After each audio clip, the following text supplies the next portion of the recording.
Ses yeux étaient vifs, brillants. Il voulait même faire croire qu'il y avait dans son regard une autorité divine. Tels sont les mots de l'historien Suétone pour qualifier l'empereur Auguste. Un homme souvent encensé par les ouvrages d'histoire romaine, lui qui est à l'origine de la construction de Tolosa en 10 avant Jésus-Christ.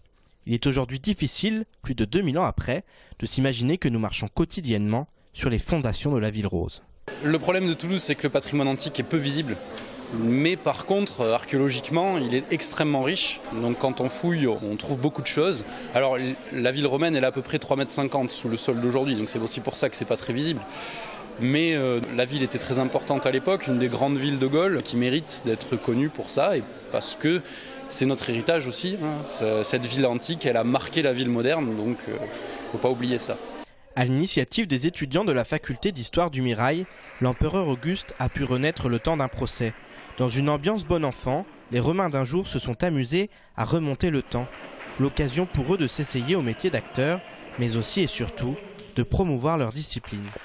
Et j'espère qu'avec cette représentation, on a pu apporter une autre vision de l'histoire ancienne et peut-être toucher des gens, que la classe qui était présente ce soir ait envie d'ouvrir un livre et de regarder qu'est-ce que était Rome. Peut-être, j'espère qu'on y sera parvenu. Une volonté d'en finir avec le manque d'intérêt dont souffre l'histoire. Pour cela, les festivités de cette semaine de l'Antiquité continuent jusqu'à dimanche, afin que Toulouse la romaine reste éternelle.